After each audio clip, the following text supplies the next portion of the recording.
This episode of Professional Builders Secrets is brought to you by Apparatus Contractor Services.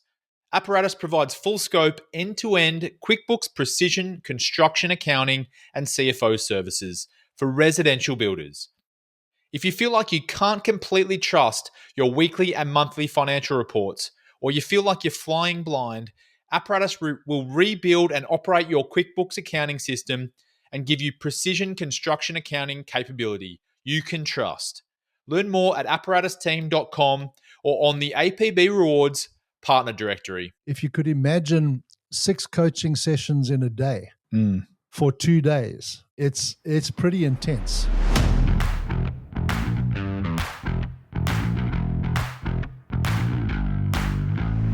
Welcome to Professional Builders Secrets, the podcast for building company owners wanting to grow safely and securely. I'm your host, Will Blunt, and today I'm joined by APB's head coach, Andy Skarda. Andy, welcome to the show. Thank you, Will. Nice to be here, as usual. It's funny, someone told me that I sounded like I threw on a radio voice for that intro, and every time I do it now, I can't help but think that I'm almost playing it up. Well, I think it is an announcement, isn't it? So, it needs to have a bit of punch to it. So I think you do it very well. So, what do they say? If one person tells you're a horse, ignore them. If 40 people tell you that you're a horse, enter the Melbourne Cup. So if it was one person, don't worry about it. Not quite at entering the Melbourne Cup, though. That's what you're saying. Anyway, Andy, you're looking tanned. You've just come back from Fiji. Why have you been in Fiji? We ran our annual APB strategic retreat at the Mommy Bay Resort in Fiji from last Wednesday until Saturday morning, or till Friday night officially, and then everybody started heading back to wherever they'd come from Saturday, and it was an interesting 3 days. It was really good. Before we dive into the content of what that retreat was, I've only seen photos, but did it live up to expectations, the Mommy Bay Resort? Yeah, I think it's a stunningly beautiful place. And one thing that our events team does incredibly well is find us venues that, we will get into the detail, but part of what we want people to experience is a separation from the day to day, which, allows them to get into kind of a headspace that gives them some time to think differently and reflect on things. And when you're surrounded by, that kind of natural beauty, it's the absolutely perfect scenario for that kind of thing. So yeah, it was excellent. I think the island mentality maybe gave our director of awesomeness a few more headaches than what she's normally used to. Things were very much on island time. And I think she had to get quite firm on the first night to kind of get everybody lined up. But once she'd done that, the rest of it ran very smoothly. Was that the locals or the builders on island time? No. That was the local event team that weren't quite up to the standard that Kayla required. Okay. So she did some attitude realignment work on the first evening, and that seemed to sort things out. Very good. Well, what is the APB annual retreat? What's its purpose, and who attends? So it's a 2-day strategic planning workshop that we wrap up in a 3-day experience. And what I mean by that is that we teach, we challenge, we direct builders into a strategic thinking mode and realm. And because it's done as a workshop, that lets them get not only the understanding, but also the fundamental knowledge they need to then start planning their resources and their tactics in order to be able to execute the plan they've come up with. If you say who attends, I would say the short answer to that would be probably our top 1% of APB members. So a lot of the elite mentoring group were there. In fact, the only current member of the elite group that wasn't there couldn't make it purely because of a prior family commitment. But otherwise, we would have had our entire elite cohort. We certainly have our top commitment and result-driving members of the business coaching group as well. And this year, for the first time, which was very interesting, we had people in the room that aren't in either of our coaching groups, which was, it brought a different dynamic into the room. maybe to some degree broadened the scope of what we were looking at, because obviously with our guys that are in coaching, there's some fundamentals that are already in place. We know they're in place. Whereas in this particular situation, we had to go back on some of the basics to make sure that people understood those protocols before we could build on top of that. So that's, I would, and certainly those people that were there that aren't yet in coaching, they are the people that have the kind of mindset that they would do very well in coaching, and for a variety of reasons just haven't been able to or haven't made that commitment yet. Interesting. And just for context for people out there that aren't familiar with the concept, it's literally 20 companies, isn't it? And that's it. We kind of book out a resort, and everyone that's as many as we can fit in. Yeah, I mean, we had people that wanted to come, but we just didn't have the space. Obviously, we have no choice but to do it on a first come, first served basis. And yeah, it's limited, and it's limited primarily because we want to make sure everybody gets a level of personal input, which means we have to build in the opportunity for the coaches that are there to be able to interact with everybody individually on any subject. And obviously that means that, it can't be unlimited. It has to be kept at a number that everybody feels they get the value and the attention that they're looking for. So what are the drivers that send builders to the retreat? What's the purpose behind them turning up? Well, we work pretty hard to stretch them. So it's because it is a strategic retreat, it's going further than we normally can and do in any of our other coaching programs. If you look at the way everything else runs, we tend to be driven quite tightly by what we can get through in a 45-minute session, because we found that that's kind of what people's brains and bums can handle at one go. The beauty of the retreat is because we have everybody for 2 days solid, we've got time to go a lot deeper into things than what we can coaching wise. So I guess if I was trying to sort of summarize it, if you could imagine 6 coaching sessions in a day for 2 days, it's pretty intense. Russ comes in and gives us a bit of a historical look in the rearview mirror in terms of how the last year's panned out for the industry, sets us up with where he sees the industry going for the next year. And then against that backdrop, we then obviously start to open up people's minds and take them into that longer term thinking and strategic planning. So it's that kind of combination. We, as you probably know, we have our professional builder levels at the APB, and essentially what we're doing here is bringing everybody to a point of them considering what their business would need to look like if they were at professional builder level 10, which is where they are a certified professional builder. So, we've encapsulated that in, you are running a building business that is producing at least $10 million a year, and you are making at least a 10% net profit on that. And we talk to them at that level. And so really what we're doing is we're kind of getting them to constantly compare where they are today to where they want to be. And then we help them to understand what it's going to require for them to get there. Now, they're obviously all on a separate individual journey, but the analogy I gave them this year was that I wanted them to consider this as if they were climbing a mountain, and pick any mountain you like, except the Blue Mountains because they're too low. But pick, whether people talk about Kilimanjaro or Everest or any of the, the kind of the well-known ones, the process is exactly the same. You know where you're starting, you know where you want to finish. You're going to put together a bunch of waypoints and camps along the way, and each of those is going to prepare you for the next one, and then you're going to get to the next one and recuperate. And essentially that's what we do, is we help them to see what that overall journey looks like, and then what the strategic waypoints would be that they would need to hit between here and there on that journey.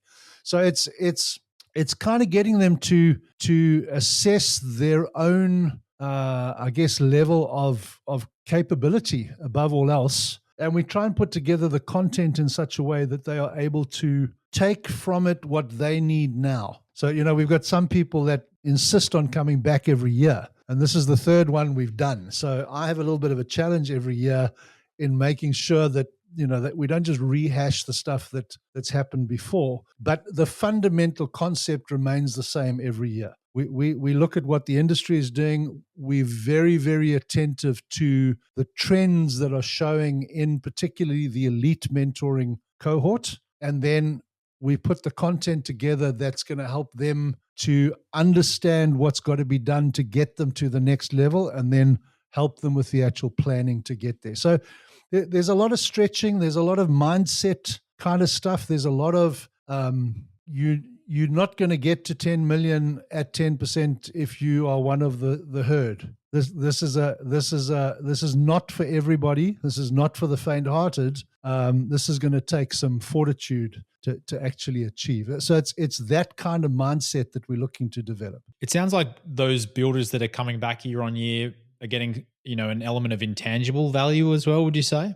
Oh, absolutely. I mean, I say to people who've never been before that there's as much education happening outside the classroom or outside the presentation room as there is inside. And that's on two levels. One, there are relationships that were formed in year one that just get stronger every year. We have a core of guys that this is their annual opportunity to get together and benchmark themselves against each other. There's a level of healthy competitiveness in it. We have some incredible characters in this group, so you can imagine some of the dinner events and situations that happen post dinner can be quite interesting. There's a lot of laughter because when the cameras are turned off, you mean? Yeah, and as I say, we have some real characters that just never cease to amaze us in terms of what they can get up to, in a limited amount of time. But yeah, I mean, there's being able to be in a group of people that are like-minded. That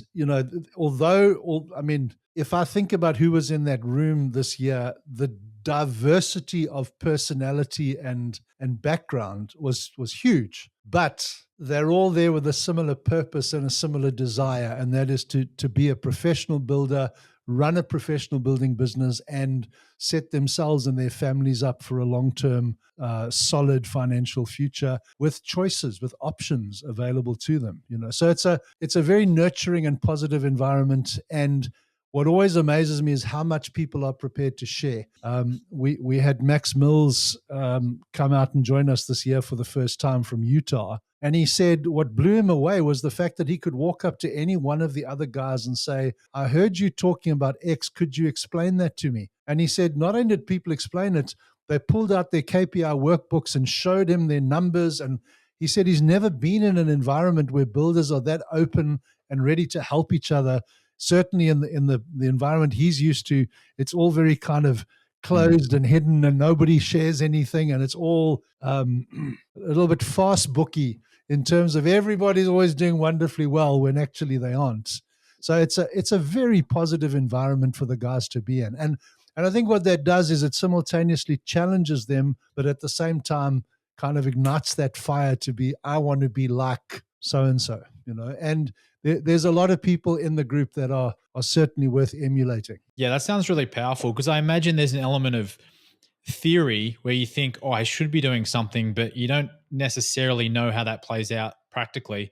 And speaking to other people that have already done something or, can help you get through a challenge is going to be really powerful. Yeah. And, obviously you know that at this point in the APB's evolution, we're working very hard to stay in front of the AI curve. Now, it was interesting just that as a subject in the room, listening to what the different guys were doing and little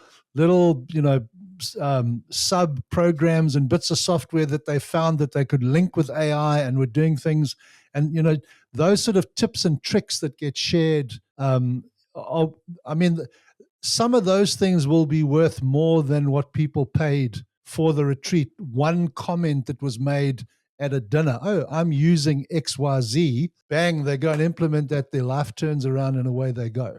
So it's yes, we work very hard to make sure that the content we offer them is world class. But as I say, outside the classroom, that one-on-one interaction and relationship building, which lasts beyond the retreat. So I saw guys swapping email addresses and telephone numbers, and they're all linked now on Messenger. There will be conversations that continue happening throughout this next year. And as always happens, we announced the next year's retreat at the end of the current retreat. And of course, there were people that signed up immediately. It wasn't even a let me think about it. They've just got the value out of it year after year, and they're definitely coming back next year. So that probably more than anything else is a great litmus test on the value that people are getting. Yeah, that community aspect really rung true to me when we were at the summit last year on the Gold Coast in Australia.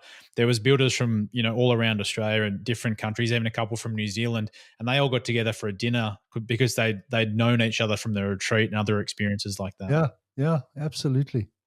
So talk to me about the long-term growth and development impact on a builder's business from attending the retreat. We've now got 3 years, like you mentioned, where some builders have been to every year. What kind of impact have you seen over that time, and what do you see it continuing forward? Well, I mean, the biggest, the shortest answer I can give you is that 3 years ago we had Ryan Stannard from Stannard Family Homes leave our first retreat saying, it is my intention to be a level 10 professional builder by next year's retreat. And we had the absolute pleasure of being able to confirm that in Hawaii last year, that he'd actually achieved that in a year, which was an exceptional achievement. That spurred a whole bunch of people on, and it's not in any way, I don't think, denigrating Ryan. Ryan shares this openly himself. If he can do it, then anybody can do it. It's not this lofty thing that Russ and Sky and myself dreamt up that nobody can ever achieve. No, I mean, Ryan will tell you openly, he describes himself as somebody who walked out of school at the age of 15, never finished it. Today, he's running a multi-million-dollar business incredibly professionally. So, that sort of spurring on that impetus. Norm Wells from Norm Wells Construction didn't quite make it, but only because of time, because we measure it year on year and we don't want to water it down. We need to keep the standard where the standard is. Norm is at level 9.875. I mean, it's there's no question he will hit that $10 million mark for the year this year, but it's probably only going to happen around about September or October. So, anybody that's coming to the summit later on this year, you probably will be able to ask Norm if he's made it, and he'll be able to. If he hasn't already made it, it'll be pretty close. So there's that kind of thing. There are a lot of other people that it enables them to really zero in on what's important in their business now. So maybe they haven't made those kind of big strides that people like Ryan and Norm have made, but they've identified that they've got a real problem in, let's say, their team. And that gives them a focus that they can then get stuck into for the next 12 months, so that when they come back next year, it's okay, I've now built the team that I need. Now, what do I need to do next in order to get me to that level? So we're always going to measure the growth in development of the business. But, there's more to it. Ryan got back from the retreat and left on a 6-week caravanning holiday, because not only did he want to get to a level 10, but he wanted to be able to install a general manager. And she officially was taking over at this year's retreat. So he basically handed the baton over and said, right, you've now had a year of instruction and learning. You've now been to this retreat. You've heard what's got to be done. Bye. I'm off to the Kimberleys for 6 weeks. And off he goes. So it's not just, can he make some money? He's got a fully systemized business that will hit every one of its targets, financial and otherwise, in the 6 weeks that he's on holiday. I mean, that's huge, So there are a lot of those kind of ancillary things that are coming with the process as well. Yeah, and I think that shows that every building company has their own goals, right? I mean, a lot of them are going to be similar, related to, having more time to spend with your family or do whatever you want to do, and obviously have a profitable business. But everything is individual. Yeah, absolutely. And that's the beauty of what we've done at the APB is we've put together the protocols that you need to be able to build your future the way you want to build it. We're not prescribing you should do it this way. We're just saying we know that if you start here and you stop at these 10 waypoints, this is where you will get to. All right, Andy. So what was your biggest takeaway from this year's retreat? I went into it with an overriding theme of simple, not easy. And what I was really trying to do with that was to unpack the complexities of business and the building industry and convert those into palatable things that people could get their heads around, and de-jargonize the process.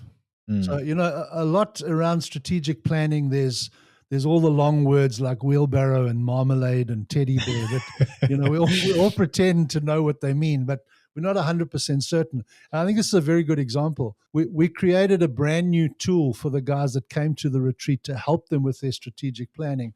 And we gave it the formal names, but I put in a line underneath that literally said what, why, how, when, who, should or shouldn't. And basically what that did was, if ever anybody got confused around, well, what does it mean when we talk about mission? What's the difference between a target and a goal? Those kind of things. They could literally go back to that second line and a simple word would explain this is what we're after, in this sort of area. So seeing people get comfortable with quite complicated concepts, but watching the clarity. And I think that is probably the big thing that we saw the lights come on, for people around certain things. The biggest takeaway, I think, probably confirmed by what we saw in the Saucy report, is that in that room full of, I think there were 22 building companies in the room I don't think we had any Canadians, I think from 3 countries, and obviously big countries like the United States, common problems. And the good news in that is, well, then common solutions will fix them. The fact that you've got a builder in Utah who has exactly the same problem as a builder in Auckland and Bundaberg. It's, you kind of go, well, how can Bundaberg be the same as Utah? It isn't.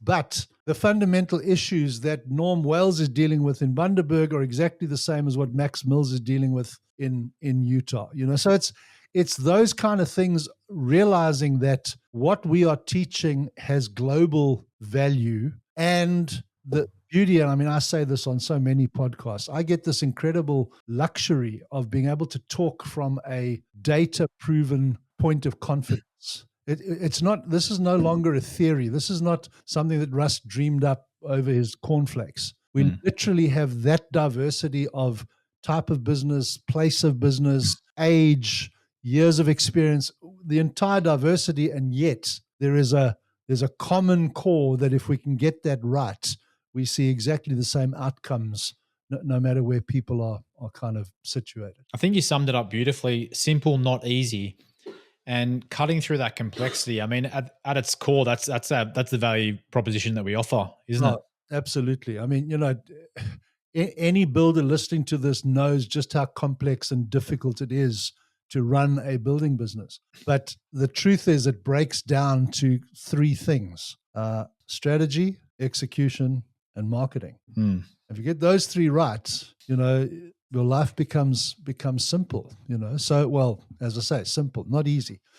There's a wonderful quote that I came across when I was preparing for the retreat, where Albert Einstein is attributed with saying, we want to set our lives up in such a way that they are as simple as possible, but not simpler. And that's one of those things that you kind of, when you hear it the first time, you get the superficial meaning, and then you just let it sit for a while and you realize, oh, okay, wait a minute. There's actually a lot more in that than what first meets the eye. But it really is saying that. And you and I have discussed this often on this podcast. One of the biggest problems that all builders face is that they get taught to be technicians. So they're great builders, but unfortunately, you can be the greatest builder in the world if you don't understand the dynamics of business. And particularly in this case, we zeroed in on the dynamics of growth. What causes a building company to grow and what stops a building company from growing? And, just getting people to understand those 2 fundamentals immediately informs the way they think into the future about, well, which one is this? Is this going to help me grow? Is this going to stop me growing? And we did a lot of start doing this, stop doing that kind of discussions to get people to understand those kind of concepts. So we know this is not easy. We know it can be lonely. We know it can be incredibly challenging. But if you just stick to the basics and execute those well and consistently, it was the other thing that I said to them: as leaders of your building business, you don't want to get a decision right occasionally. You have to get every decision right always. And if you don't, you better make sure that it's a failing forward scenario and you learn from it, so that the next time that ball comes around, you're able to react to it differently. Yeah, it's so easy to get caught up in the day-to-day, isn't it? I mean, the industry's complex as it is. Running a company in general is complex. And just taking a step back and saying, like, to your point, these are the things you need to do to grow. These are the things you do which might be stopping you from growing. That must be a really powerful and interesting conversation to like lean into. Oh, absolutely. And some of the simple things we got them to do. We got them to I know you've done this exercise with your team. I've done it with mine. But we got them to kind of rank their entire team on that ABCD matrix, where we measure their adherence to core values versus their productivity. And the insights that people got from that, in virtually every case, their headaches weren't in the A or the B group. They were in the C group, and without fail, always somebody that showed up in the D group, problem. And so the universality, whatever that word is, of that in the room across diverse size businesses from all over the world, the fact that there was that universal concept is mind blowing. The builders that did attend this year's retreat, what are they going to do now to make sure that they can implement the learnings from the 2 days in Fiji? Well, I mean, I mentioned to you that we had people from kind of three groups. We had members and then people that are in our two coaching cohorts. It's a fairly simple scenario for the guys that are in business coaching or elite, because what will happen is the workbook that we give them at the retreat speaks very directly to their KPI workbooks that they get as part of their coaching package. So it's a lot easier for them because there's that commonality, and also they've got a coach. So, the one thing that I challenged them all on was, I want you, by the time you leave, to know what your number one most important thing is for the next year. Find the domino that if you tip that domino, they'll all go. Now, they can take that back into their coaching and say to their coach, okay, this is the thing that I have to work on. And obviously their coach is then there to work through our normal strategic planning process, review that quarterly, work out the rocks with them, and then help them to implement. The guys that are going to really have to knuckle down are the guys that are not in one of our coaching programs, where to some degree that they're obviously going to get help from the MSCs, but they don't have anywhere near the depth or frequency of interaction with their membership success coaches as what the guys in the coaching cohort will do. So, I mean, obviously we'd be very happy to have any of the guys that aren't yet in coaching join either business coaching or elite, but it's as we say, relative to everything. Everybody at our membership level can achieve exactly what anybody in our coaching levels can. It's just probably going to take them longer to see, to get there, and obviously to see the results. And they need to be pretty extraordinary. I'm stumbling on my words like you now. Yeah. In terms of their discipline to apply everything day to day. Yeah. And I mean, we all know it. I buy a gym membership and some new Nikes. And what really helps is when my other fat mate knocks on my door at 5 a.m. and says, "Fat Guts, let's go." I'm going to be standing waiting for him to arrive, because there's now accountability, and that's the secret sauce in coaching, is that, the coaches know exactly how to hold your feet to the fire. And it's what we always say. It doesn't matter what you know. If you don't convert that into action, it's useless information to you. For those that didn't attend the retreat this year, what can they take away from the insights that we've discussed today?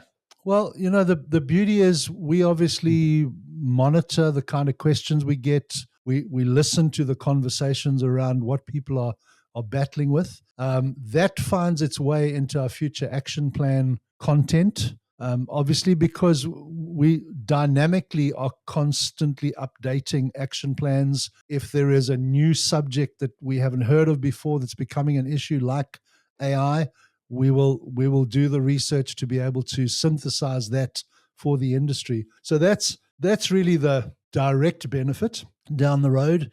I mean, anybody that's listened to this podcast will have heard things like find your most important number, where and focus. We were talking about how easy it is to get into the daily grind. One of the things that we consistently hammer home over the retreat is you've got to be able to identify your rocks, those big ticket things that are going to move the needle. And as the leader, you've got to stay, manically focused on those things. Yes, the other side shows will need to be dealt with, but not at the expense of the rocks. Because, I had a discussion with somebody who was at last year's retreat who's made progress, but nowhere near the progress he wanted to make. And part of the reason for that, he this is the beauty of these guys that attend the retreat. He quite openly owned it from the word go. It's his own faults, but he's allowed himself to become distracted. And because of that, a lot of what he could have done has been diluted, and he feels like he's nowhere near as far down the road as he could have been if he'd stayed 100% committed. So, it's really, if somebody wants the recipe, it's identify that one thing that is the main thing, keep the main thing manically, and don't get distracted by all the other things that are going on around you. Yeah, great advice. And I guess the question on everyone's lips, including mine, are we doing it again next year? Yeah, I can't see us ever not doing it, to be honest. I also in 2019 didn't predict coronavirus, so don't take this to the bank. But unless something really weird happened, we'll do this every year. It is set up for next year. I happen to know the details. Do you want me to share them now? I don't think we've made them publicly available as this show is going live, so might need to keep that one close to your chest. Okay. I mean, it's definitely happening. It's happening in a stunning location again. And the only little tip that I'll throw out there is that we do jump the equator every year. So whereas this year was in the southern hemisphere in Fiji, next year is in the northern hemisphere. And I'll just leave it at that point. Yeah. I mean, the main reason I don't think it's necessary to bring it up at this point is because I do imagine with only 24 slots, I think next year that they'll get snapped up pretty quickly. And by the time this goes to air, we're probably going to be all maxed out. Well, maybe. And I think then the message to people would be, if the kind of picture that I've tried to paint of what happens at a retreat is something that is interesting and exciting for you, you need to be watching the communication from the APB, to make sure that you grab the opportunity whenever you can. Don't let it slip you by. Perfect. Andy, well, thank you so much for taking some time. I know you've just had a trip to Fiji, but I appreciate you coming back and sharing your insights about the retreat with everyone. Very welcome. Always a pleasure to be here. Thank you for having me. Also, a big thank you to our listeners wherever you are in the world. If you like the show today, please subscribe to Professional Builders Secrets on your platform of choice. And if you're feeling generous, leave us a review. But until next time, have a great day. This episode of Professional Builders Secrets is brought to you by Apparatus Contractor Services. Apparatus provides full scope, end-to-end QuickBooks Precision Construction Accounting and CFO services for residential builders. If you feel like you can't completely trust your weekly and monthly financial reports, or you feel like you're flying blind, Apparatus will rebuild and operate your QuickBooks accounting system and give you precision construction accounting capability you can trust. Learn more at apparatusteam.com or on the APB Rewards Partner Directory.